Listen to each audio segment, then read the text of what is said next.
ನಮಸ್ಕಾರ ಸ್ನೇಹಿತರೆ, ಲೇ ಲದಾಖ್ ಅಡ್ವೆಂಚರಸ್ ರೈಡ್ ಸೀರೀಸ್ ನ 13ನೇ ದಿನಕ್ಕೆ ಮತ್ತೊಮ್ಮೆ ನಿಮ್ಮೆಲ್ಲರಿಗೂ ಸ್ವಾಗತ. ನೀವೆಲ್ಲರೂ ಸೂಪರ್ ಆಗಿದ್ದೀರಾ ಅಂತ ಭಾವಿಸ್ತಾ ನಾನು ಕೂಡ ಸೂಪರ್ ಆಗಿದ್ದೀನಿ ಅನ್ನೋದನ್ನ ನಿಮಗೆ ತಿಳಿಸ್ತಾ ಇವತ್ತಿನ ಬ್ಲಾಗ್ ಅನ್ನ ಶುರು ಮಾಡೋಣ. ಸ್ನೇಹಿತರೆ, ನಮ್ಮ ಇವತ್ತಿನ ಟ್ರಿಪ್ ಅತಿ ದೊಡ್ಡ ಮೈಲುಗಳಲ್ಲಿ ಒಂದು ಸ್ನೇಹಿತರೆ. ಅದಕ್ಕೆ ಕಾರಣ ಖಾರ್ದುಂಗ್ಲಾ ಪಾಸ್. ಒಂದು ಕಾಲದಲ್ಲಿ ವಿಶ್ವದ ಅತಿ ಎತ್ತರದ ಮೋಟರೇಬಲ್ ರೋಡ್ ಅಂತಾನೆ ಪ್ರಸಿದ್ಧವಾಗಿದ್ದಂತಹ ಈ ಪಾಸ್ ನ ಎತ್ತರ ಸುಮಾರು 18,380 ಅಡಿ ಸ್ನೇಹಿತರೆ. ಲೇ ಸಿಟಿಯಲ್ಲಿ ಉಳ್ಕೊಂಡಿದ್ದ ನಾವು ಬೆಳಿಗ್ಗೆ ಬೇಗನೆ ಎದ್ದು ಸೂಪರ್ ಆಗಿರುವಂತಹ ಬ್ರೇಕ್ಫಾಸ್ಟ್ ಅನ್ನ ಮಾಡಿಕೊಂಡು ನಮ್ಮ ಬೈಕ್ ಗಳನ್ನ ಸಂಪೂರ್ಣವಾಗಿ ಚೆಕ್ ಮಾಡಿ, ಏನೇನ್ ಚೆಕ್ ಮಾಡಿದ್ವಿ ಅಂತ ಹೇಳಿದ್ರೆ, ಟೈರ್ ಪ್ರೆಷರ್ ಚೆಕ್ ಮಾಡಿದ್ವಿ, ಎಂಜಿನ್ ಆಯಿಲ್ ನ ಚೆಕ್ ಮಾಡಿದ್ವಿ, ಬ್ರೇಕ್ ಪ್ಯಾಡ್ ಚೆಕ್ ಮಾಡಿದ್ವಿ, ಚೈನ್ ಸೆಟ್ಟಿಂಗ್ ಅನ್ನ ಮಾಡಿದ್ವಿ, ಚೈನ್ ಸ್ಪ್ರೇ ಮಾಡಿದ್ವಿ. ಎಲ್ಲದನ್ನೂ ಕೂಡ ಎರಡೆರಡು ಸತಿ ಚೆಕ್ ಮಾಡಿದ್ವಿ. ಯಾಕಂದ್ರೆ ಮುಂದಕ್ಕೆ ನಮ್ಗೆ ದೂರಕ್ಕೂ ಬೈಕ್ ರಿಪೇರಿ ಮಾಡೋರು ಸಿಗಲ್ಲ, ಜೊತೆಗೆ ಯಾವುದೇ ರೀತಿಯ ಗ್ಯಾರೇಜ್ ಕೂಡ ಸಿಗಲ್ಲ. ಆಯ್ತಾ? ಇನ್ನು ಖಾರ್ದುಂಗ್ಲಾ ಬೇರೆ ಏರೋದು ಅಷ್ಟು ಸುಲಭವಾದ ಮಾತಲ್ಲ ಸ್ನೇಹಿತರೆ. ಎತ್ತರದಲ್ಲಿ ಆಕ್ಸಿಜನ್ ಕಡಿಮೆ ಆಗಿರುತ್ತೆ, ದೇಹ ಬೇರೆ ಸ್ಟ್ರೆಸ್ ಆಗುತ್ತೆ, ರಸ್ತೆಗಳು ತುಂಬಾ ಚಾಲೆಂಜಿಂಗ್ ಆಗಿರುತ್ತೆ. ಹೀಗೆ ಇದೆಲ್ಲ ಕಾರಣಗಳಿಂದಾಗಿ ನಾವೆಲ್ಲದನ್ನ ಮಗದೊಂದ್ಸರಿ ಚೆಕ್ ಮಾಡಿಕೊಂಡು ನಮ್ಮ ಎಲ್ಲ ಸಿದ್ಧತೆಗಳನ್ನ ಮಾಡಿಕೊಂಡು ನಮ್ಮ ಬೈಕ್ ಅನ್ನ ಸ್ಟಾರ್ಟ್ ಮಾಡಿದ್ವಿ. ಸೊ ಬ್ರೇಕ್ಫಾಸ್ಟ್ ರೆಡಿ ಇದೆ. ಬ್ರೇಕ್ಫಾಸ್ಟ್ में क्या क्या है भाई? ಪರೋಟ ಇದೆ, ಬ್ರೆಡ್ ಇದೆ, इसमें उतना ही ना. ಸೊ ಪರೋಟ ಮತ್ತು ಬ್ರೆಡ್ ಎರಡು ಆಪ್ಷನ್ ಇದೆ. ಟೀ ಕುಡಿಯೋರಿಗೆ ಟೀ ಇದೆ, ಕಾಫಿ ಕುಡಿಯೋರು ಕಾಫಿ ಇದೆ. ಅವತ್ತು ನನ್ನ ಎಕ್ಸೈಟ್ಮೆಂಟ್ ಎಷ್ಟು ಇತ್ತು ಅಂತ ಹೇಳಿದ್ರೆ ಸ್ನೇಹಿತರೆ, ನಿಜ ಹೇಳ್ತೀನಿ, ಇವತ್ತು ನೆನ್ಸ್ಕೊಂಡ್ರು ಮತ್ತೆ ಹೋಗೋಣ ಅಂತ ಅನ್ಸುತ್ತೆ ನಂಗೆ. ಸೊ ಹಾಗೆ ರೂಮ್ ನ ಚೆಕ್ಔಟ್ ಮಾಡಿ ಮೊದಲಿಗೆ ಅಲ್ಲೇ ಇದ್ದಂತಹ ಪೆಟ್ರೋಲ್ ಬಂಕ್ ಹೋಗ್ತೀವಿ.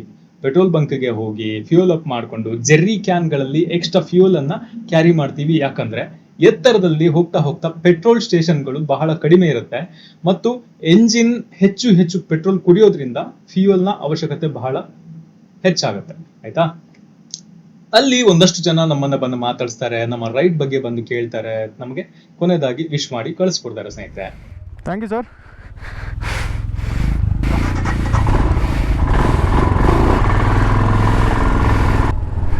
ಹರ್ ಹರ್ ಮಹಾದೇವ. ಮತ್ತೊಮ್ಮೆ ನಿಮ್ಮೆಲ್ಲರಿಗೂ ಸ್ವಾಗತ. ಸೊ ನಮ್ಮ ಜರ್ನಿ ಸ್ಟಾರ್ಟ್ ಆಗಿದೆ ಇವತ್ತಿಂದು. ಸೊ ಇವತ್ತಿನ ರೈಡ್ ಭಾಳ ಅದ್ಭುತವಾಗಿರುತ್ತೆ. ಸೊ ಫಸ್ಟ್ ಬಂದ್ಬಿಟ್ಟು ಖಾರ್ದುಂಗ್ಲಾ ಪಾಸಲ್ಲಿ ನಾವು ಭಾಳ ತಿರೋಕ್ಕಾಗಲ್ಲ. अभी ಖಾರ್ದುಂಗ್ಲಾ पास निकले हम लोग. खरदुंगला पास जा रहे हैं. हाँ, अभी हम भी वहीं जा रहे हैं. वहीं जा रहे हैं क्या? तो पेट्रोल भराने के लिए सभी लोग यहीं आते हैं. हाँ, आगे पेट्रोल का थोड़ा पंगा है ना. तो बता रहे हैं कि खालासर में खुल गया है. पता नहीं. खालासर में खुल गया है. हाँ, खालासर में है पेट्रोल. है क्या? हाँ. अच्छा, फिर भी हम लोग ले लिए. ಫ್ಯೂಲ್ ಅಪ್ ಆಯಿತು. ಫ್ಯೂಲ್ ಟ್ಯಾಂಕ್ ಫುಲ್ ಮಾಡಿದ್ವಿ. ಅದಾದಮೇಲೆ 4 ಲೀಟ್ರ್ 8 ಲೀಟ್ರಿಗೆ ಎಕ್ಸ್ಟ್ರಾ ತೊಗೊಂಡಿದ್ದೀವಿ. ಹೀಗೆ ಲೇ ಸಿಟಿಯನ್ನ ದಾಟಿ ಸ್ವಲ್ಪ ಮುಂದೆ ಬರ್ತಾ ಇರ್ಬೇಕಾದ್ರೆ ಒಂದು ಚೆಕ್ ಪೋಸ್ಟ್ ಸಿಗುತ್ತೆ. ಆಯ್ತಾ? ಅಲ್ಲಿ ನಮ್ಮ ಪರ್ಮಿಟ್ ಅನ್ನ ತೋರಿಸ್ತೀವಿ, ನಮ್ಮ ಗಾಡಿಗೆ ಸಂಬಂಧಪಟ್ಟಂತಹ ಒಂದಷ್ಟು ಡಾಕ್ಯುಮೆಂಟ್ಸ್ ಗಳನ್ನ ತೋರಿಸ್ತೀವಿ. ಫೈನಲಿ ಪೆಟ್ರೋಲ್ ಎಲ್ಲ ತುಂಬಿಸ್ಕೊಂಡು ನಾವೀಗ ಹೊರಟಿದ್ದೀವಿ. ಫಸ್ಟ್ ಡೆಸ್ಟಿನೇಷನ್ ಬಂದ್ಬಿಟ್ಟು ಖಾರ್ದುಂಗ್ಲಾ. ಸಿಕ್ಕಾಬಟ್ಟೆ ಗಾಡಿಗಳು, ನಾವು ಬೇಗ ಹೊರಡಬೇಕಿತ್ತು. ಲೇಟ್ ಆಗಿದ್ದಕ್ಕೆ ಎಷ್ಟು ಗಾಡಿಗಳು ಸಿಕ್ಕಿವೆ ನಮಗೆ. ಬೇಗ ಆಗಿದ್ರೆ ಆರಾಮಾಗಿ ಹೋಗ್ತಿದ್ವಿ.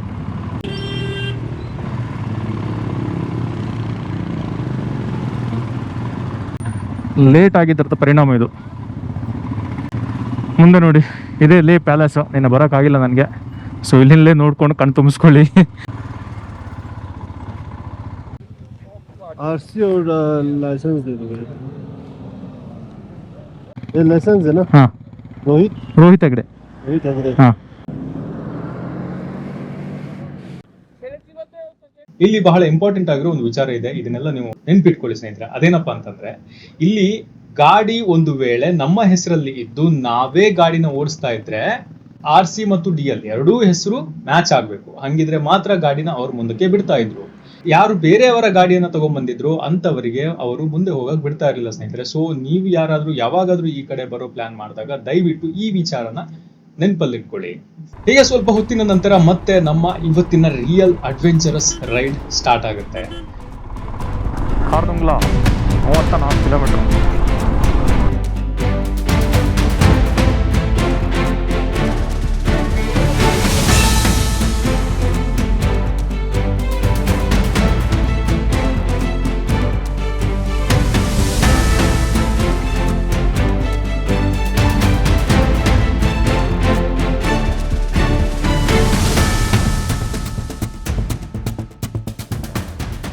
ರಸ್ತೆ ತಿರುಗುತ್ತಾ ಏರಿಕೆ ಆಗ್ತಾ ಹೋಗ್ತಾ ಇತ್ತು. ಒಂದು ಬದಿಯಲ್ಲಿ ಆಳವಾದ ಕಣಿವೆ ಆದ್ರೆ ಇನ್ನೊಂದು ಬದಿಯಲ್ಲಿ ಎತ್ತರದ ಬೆಟ್ಟಗಳು ಸ್ನೇಹಿತರೆ.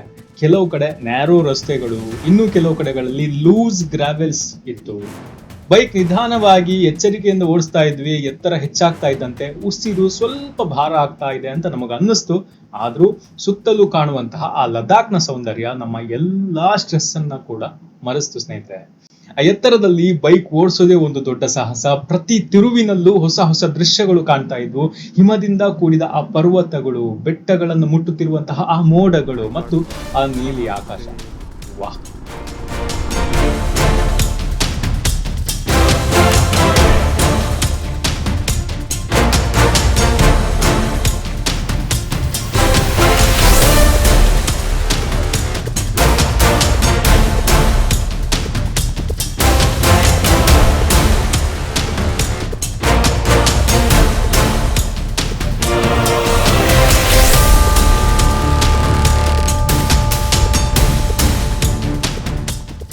ಭಯಂಕರ ಆಯ್ತಾ.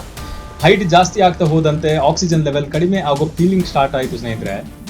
ಇನ್ನು ಅಲ್ಲಿನ ವ್ಯೂ ಹೇಗಿತ್ತು ಅಂತ ಹೇಳಿದ್ರೆ, ನಾವು ಮೇಲೆ ಇದ್ವಿ, ಮೋಡಗಳು ಕೆಳಗಿದ್ವು. ಒಂದು ಸೈಡ್ ಆ ಹಿಮ ಪರ್ವತಗಳು, ಇನ್ನೊಂದು ಸೈಡ್ ಡೇಂಜರಸ್ ಆಗಿರುವಂತಹ ಆ ವ್ಯಾಲಿಗಳು. ಲೈಫ್ ನಲ್ಲಿ ಎಷ್ಟೇ ಟೆನ್ಷನ್ ಇರ್ಲಿ, ಈ ಮೌಂಟೇನ್ಸ್ ಮುಂದೆ ಎಲ್ಲವೂ ಮರೆತು ಹೋಗುತ್ತೆ ಸ್ನೇಹಿತರೆ. ಸ್ವಲ್ಪ ಹೊತ್ತಿನ ರೈಡ್ ನ ನಂತರ ಫೈನಲ್ಲಿ ನಾವು ಕನ್ಸಲ್ಲಿ ಕಂಡಂತಹ ಕಾರ್ದುಂಗ್ಲಾ ನಮ್ಮ ಕಣ್ಮುಂದೆ ಕಾಣಿಸ್ತಾ ಇತ್ತು. My goodness.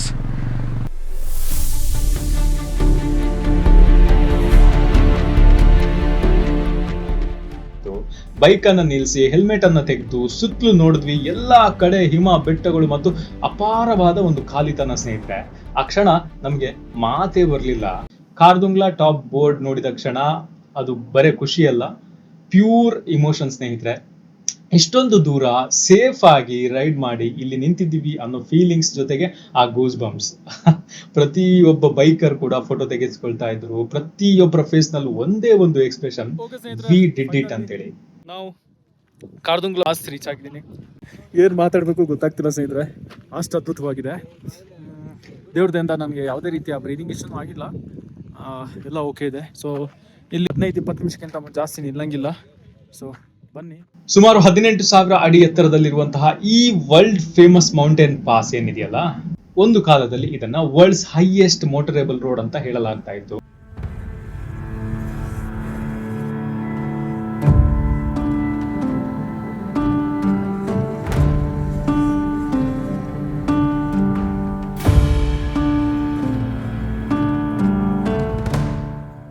ಇನ್ನು ಈ ರೋಡ್ ಲೇ ಸಿಟಿಯನ್ನ ನುಬ್ರಾ ವ್ಯಾಲಿ ಜೊತೆ ಕನೆಕ್ಟ್ ಮಾಡುತ್ತೆ ಸ್ನೇಹಿತರೆ. ಆದ್ರೆ ಈ ಪ್ಲೇಸ್ ಫೇಮಸ್ ಆಗೋದು ಬರೀ ಹೈಟ್ ಗಾಗಿ ಮಾತ್ರ ಅಲ್ಲ, ಇದು ಇಂಡಿಯನ್ ಆರ್ಮಿಗೆ ತುಂಬಾ ಇಂಪಾರ್ಟೆಂಟ್ ಆಗಿರುವಂತಹ, ಬಹಳ ಮುಖ್ಯವಾಗಿರುವಂತಹ ರೋಡ್ ಸ್ನೇಹಿತರೆ. ಯಾಕಂದ್ರೆ ಬಾರ್ಡರ್ ಏರಿಯಾಗಳಿಗೆ, ಸರಕು ಸಾಗಾಣಿಕೆಗಳಿಗೆ, ವೆಹಿಕಲ್ಸ್ ಗೆ, ಎಸೆನ್ಷಿಯಲ್ಸ್ ಗೆ ಎಲ್ಲವೂ ಈ ರೂಟ್ ಮುಖಾಂತರನೇ ಹೋಗುತ್ತೆ ಸ್ನೇಹಿತರೆ.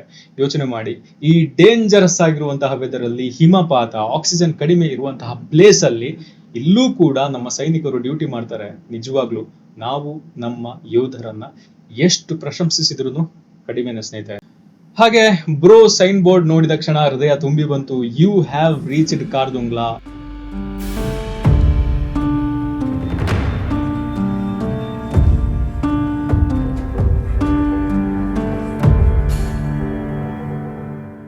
ಮಿತ್ರರೇ, ಕಾರ್ದುಂಗ್ಲಾ ಕೇವಲ ಒಂದು ಪಾಸ್ ಅಲ್ಲ, ಇದು ನಮ್ಮ ಧೈರ್ಯವನ್ನ, ನಮ್ಮ ಸಿದ್ಧತೆಯನ್ನ ಮತ್ತು ಲದಾಖ್ನ ಮೇಲಿನ ಪ್ರೀತಿಯನ್ನ ಪರೀಕ್ಷಿಸುವ ಒಂದು ಸ್ಥಳ. ಇಲ್ಲಿ ತಲುಪಿದ ಪ್ರತಿಯೊಬ್ಬ ರೈಡರ್ಗೂ ಒಂದು ದೊಡ್ಡ ಸಾಧನೆಯ ಭಾವನೆ ಬರುತ್ತೆ ಸ್ನೇಹಿತರೆ. ಕಾರ್ದುಂಗ್ಲಾ ಟಾಪ್ ನಲ್ಲಿ ಆ ದೊಡ್ಡ ಸಂತೋಷವನ್ನ ಅನುಭವಿಸಿ ಬ್ರೋ ಸೈನ್ ಬೋರ್ಡ್ ನ ಮುಂದೆ ನಿಂತು ಫೋಟೋಗಳನ್ನ ತಕ್ಕೊಂಡು ನಮ್ಮ ರೈಡ್ ಕಂಟಿನ್ಯೂ ಮಾಡಿದ್ವಿ.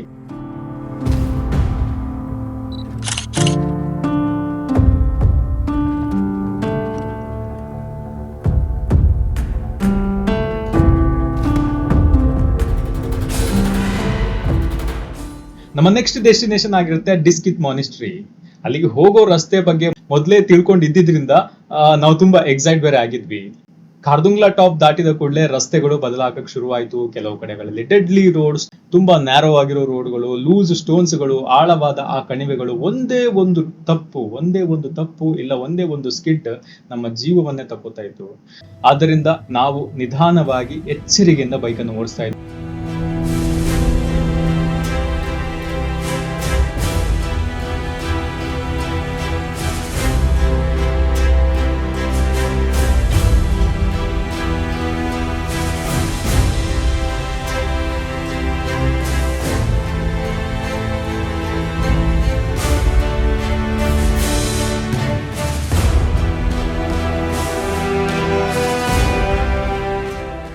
ಕೆಲವು ಜಾಗಗಳಲ್ಲಿ ಸಂಪೂರ್ಣ ಆಫ್ ರೋಡ್ ಇತ್ತು.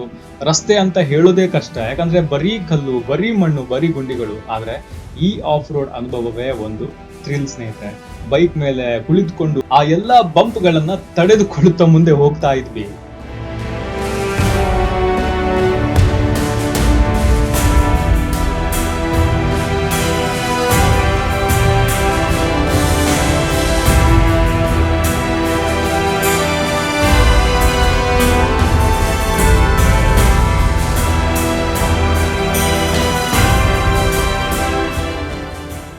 ಇನ್ನೊಂದು, ನಾವು ಕಾರ್ದುಂಗ್ಲಾ ಬರೋ ಮೊದಲು ಸ್ನೋ ನೋಡ್ಬೇಕು, ಸ್ನೋ ಟಚ್ ಮಾಡ್ಬೇಕು, ಅದ್ರಲ್ಲಿ ಆಟ ಆಡ್ಬೇಕು ಅಂತೆಲ್ಲ ಅನ್ಕೋತಾ ಬರ್ತಾ ಇದ್ವಿ. ಆದ್ರೆ ಈಗ ನಾವು ಆ ಸ್ನೋ ನಡುವೆನೇ ಇದ್ದೀವಿ ಸ್ನೇಹಿತರೆ. ಕೆಲವು ಕಡೆಗಳಲ್ಲಿ ರಸ್ತೆಯ ಮೇಲೆನೆ ಹಿಮದ ಲೇಯರ್ಗಳು, ಇನ್ನು ಕೆಲವು ಕಡೆಗಳಲ್ಲಿ ಸ್ನೋ ಮೌಂಟೇನ್ ಗಳ ನಡುವೆ ನಾವು ಬೈಕ್ ಅನ್ನು ಓಡಿಸ್ತಾ ಇದ್ದೀವಿ.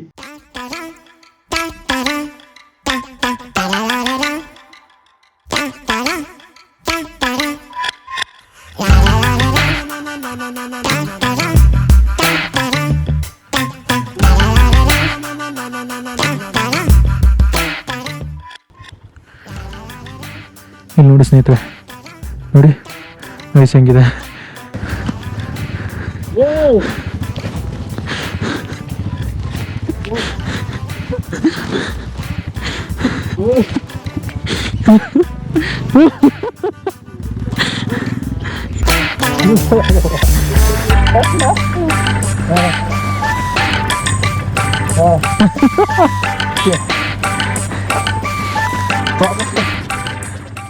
ಚಳಿ ತುಂಬಾ ಇತ್ತು. ಬೈಕ್ ಓಡಿಸ್ತಾ ಇರ್ಬೇಕಾದ್ರೆ ಕೈಗಳು ತುಂಬಾ ತಣ್ಣಗಾಗ್ತಾ ಇದ್ವು ಸ್ನೇಹಿತರೆ. ಆದ್ರೆ ಆ ಹಿಮದ ಆ ಸೌಂದರ್ಯ ಎಲ್ಲವನ್ನು ಮತ್ತೆ ಮರೆಸ್ತಾ ಇತ್ತು ಸ್ನೇಹಿತರೆ. ಈ ರೈಡ್ ನಮಗೆ ಮತ್ತೊಮ್ಮೆ ಕಲಿಸಿದ್ದು ಲದಾಖ್ ನಲ್ಲಿ ಯಾವುದೂ ಸುಲಭ ಅಲ್ಲ. ಒಂದೇ ದಿನದಲ್ಲಿ ಹಿಮ, ಧೂಳು, ಆಫ್ ರೋಡ್, ಡೆಡ್ಲಿ ರಸ್ತೆಗಳು ಎಲ್ಲವೂ ಬರುತ್ತೆ. ಅದೇ ಈ ಲದಾಖ್ನ ಮಜಾ ಅಂತ ಹೇಳಿ. ಇದೆಲ್ಲವನ್ನು ದಾಟಿ ಮುಂದೆ ನಾವು ತಲುಪಿದ್ದು ದಿಸ್ಕಿತ್ ಮಾನೆಸ್ಟ್ರಿಗೆ.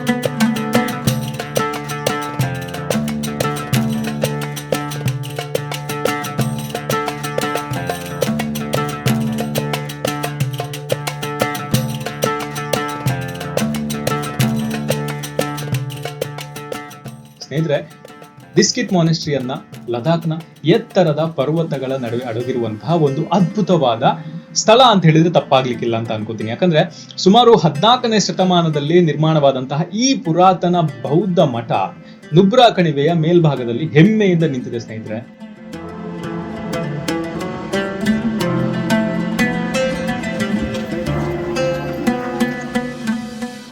ಇಲ್ಲಿ ನಿಂತು ನೋಡಿದಾಗ ಸಂಪೂರ್ಣ ನುಬ್ರಾ ವ್ಯಾಲಿ ಒಂದು ಜೀವಂತ ಚಿತ್ರಕಲೆ ಅಂತೆ ಕಾಣುತ್ತೆ.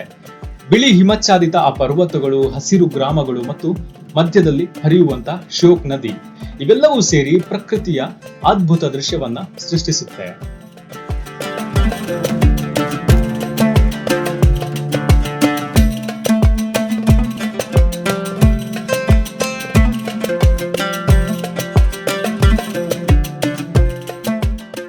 ಆದ್ರೆ ನುಬ್ರಾ ವ್ಯಾಲಿ ಕೇವಲ ಪರ್ವತಗಳಿಗಷ್ಟೇ ಪ್ರಸಿದ್ಧ ಅಲ್ಲ, ಇದು ಭಾರತದ ಅತ್ಯಂತ ವಿಚಿತ್ರ ಭೂ ದೃಶ್ಯಗಳಲ್ಲಿ ಒಂದು ಸ್ನೇಹಿತರೆ. ಯಾಕಂದ್ರೆ ಇಲ್ಲಿ ನೀವು ಎತ್ತರದ ಹಿಮ ಪರ್ವತಗಳ ಮಧ್ಯದಲ್ಲಿ ಮರಳುಗಾಡನ್ನು ಕೂಡ ಕಾಣಬಹುದು.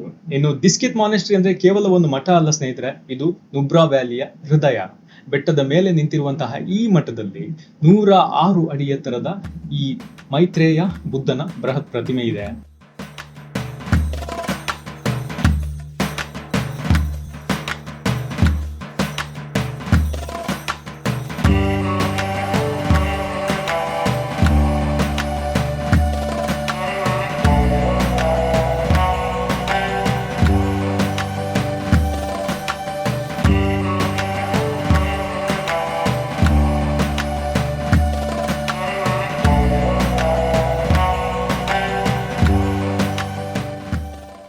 ಅಲ್ಲಿ ಏರಿ ಹೋದಾಗ ಆ ಭವ್ಯ ಪ್ರತಿಮೆಯನ್ನ ನೋಡಿದ ಕ್ಷಣ ಮೈಯೆಲ್ಲ ರೋಮಾಂಚನವಾಗಿತ್ತು ಸ್ನೇಹಿತರೆ.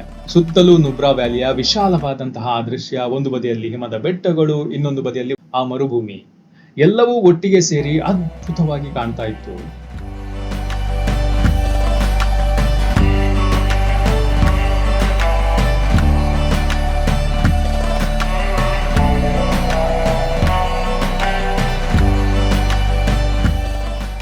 ಅಲ್ಲಿಯ ಪ್ರಾರ್ಥನೆ, ಆ ಧೂಪದ ವಾಸನೆ ಮತ್ತು ಆ ಶಾಂತ ವಾತಾವರಣ ಖಾರ್ದುಂಗ್ಲಾ ಮತ್ತು ಡೆಡ್ಲಿ ರೋಡ್ನ ಆಯಾಸವನ್ನ ಎಲ್ಲವೂ ಕಳೆದು ಹಾಕ್ತು ಸ್ನೇಹಿತರೆ.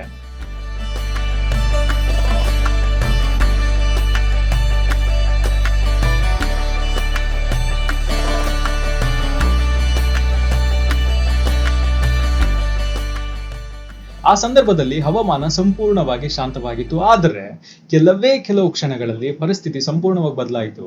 ದೂರದಲ್ಲಿ ಒಂದು ದೊಡ್ಡ ಧೂಳಿನ ಗೋಡೆಯಂತೆ ಏನೋ ಕಾಣಿಸ್ತು. ಮೊದಲಿಗೆ ಅದು ಸಾಮಾನ್ಯ ಗಾಳಿ ಅಂತ ನಾನು ಅನ್ಕೊಂಡ್ರೆ ನಿಧಾನವಾಗಿ ಅದು ಒಂದು ದೊಡ್ಡ ಸ್ಯಾಂಡ್ ಸ್ಟಾರ್ಮ್ ಆಗಿ ನಮ್ ಕಡೆ ಬೀಸ್ತಾ ಇತ್ತು.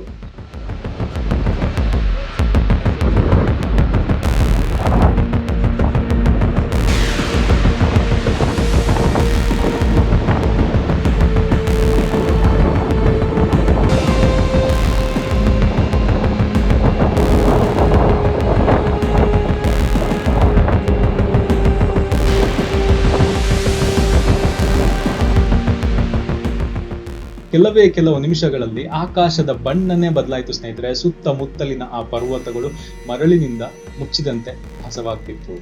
ಗಾಳಿಯ ವೇಗ ಹೆಚ್ಚುತ್ತಾ ಇತ್ತು. ಮರಳು ಕಣಗಳು ಗಾಳಿಯಲ್ಲಿ ಹಾರ್ತಾ ಇದ್ವು. ಇಡೀ ಪ್ರದೇಶವನ್ನ ಒಂದು ವಿಚಿತ್ರ ವಾತಾವರಣ ಆವರಿಸಿತು ಸ್ನೇಹಿತರೆ.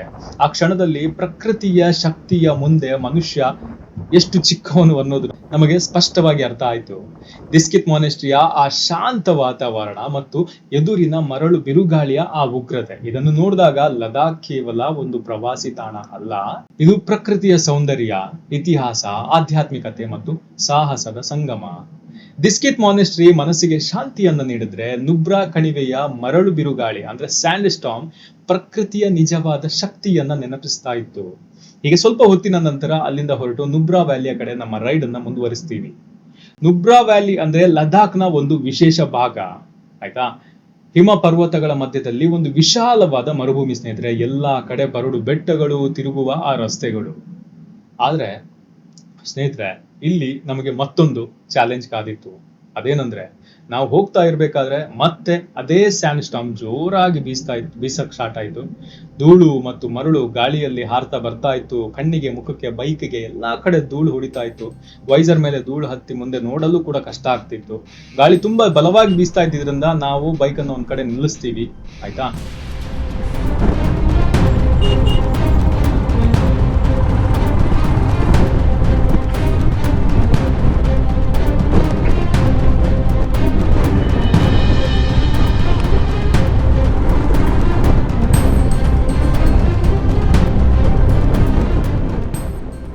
ನಿಲ್ಸಿ ಸುತ್ತ ನೋಡ್ತೀವಿ ಸ್ನೇಹಿತರೆ. ಆ ಸ್ಯಾಂಡ್ ಸ್ಟಾರ್ಮ್ ನ ಮಧ್ಯೆನೂ ನುಬ್ರಾ ವ್ಯಾಲಿಯ ಸೌಂದರ್ಯ ಒಂದು ಸಿನಿಮೀಯ ದೃಶ್ಯದಂತೆ ಕಾಣ್ತಾ ಇತ್ತು. ಸ್ವಲ್ಪ ಹೊತ್ತಾದ ನಂತರ ಆ ಸ್ಯಾಂಡ್ ಸ್ಟಾರ್ಮ್ ತಗ್ಗಿದ ನಂತರ ನಿಧಾನವಾಗಿ ನಾವು ಮುಂದುವರೆದ್ವಿ.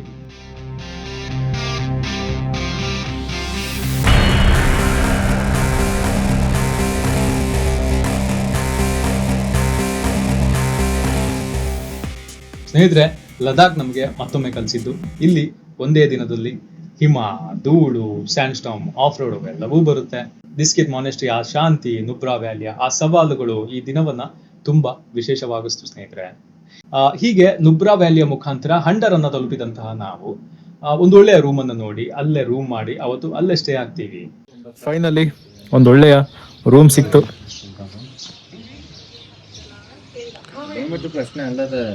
ಸೊ ಇದು ನಮಸ್ತೆ, ಇದು ನಮ್ಮ ರೂಮ್. ಸ್ನೇಹಿತರೆ, ಇಲ್ಲಿ ರಾತ್ರಿ ಆಗೋದು 8 ಗಂಟೆ ಮೇಲೆ, ಆಯ್ತಾ. ಇವಾಗ ನೋಡಿ ಟೈಮ್ ಇನ್ನು 7:50 ಆಯ್ತು, 8 ಹತ್ರ ಆಯ್ತು, ಇನ್ನೂ ಕತ್ಲಾಗಿಲ್ಲ. ಇನ್ನು ಹಂಡರಿಂದ ನಾವು ಯಾವ ಕಡೆಗೆ ಹೋದ್ವಿ, ಏನ್ ಮಾಡಿದ್ವಿ, ಮುಂದಿನ ರೈಡ್ ಹೇಗಾಯ್ತು ಅನ್ನೋದನ್ನ ಮುಂದಿನ ಬ್ಲಾಗ್ ಅಲ್ಲಿ ನೋಡೋಣ. ಆದ್ರೆ ಒಂದು ಚಿಕ್ಕ ಕ್ಲೂ ಕೊಡ್ತೀನಿ, ಮುಂದಿನ ರೈಡ್ ಇನ್ನೂ ಸಖತ್ತಾಗಿರುತ್ತೆ ಸ್ನೇಹಿತರೆ, ಆಯ್ತಾ. ಸೊ ಇವತ್ತಿನ ಈ ಬ್ಲಾಗ್ ಇಷ್ಟ ಆಗಿದೆ ಅಂತ ಅನ್ಕೋತೀನಿ. ಮತ್ತೆ ಮುಂದಿನ ಬ್ಲಾಗ್ ಅಲ್ಲಿ ಸಿಗ್ತೀನಿ. ನಮಸ್ತೆ.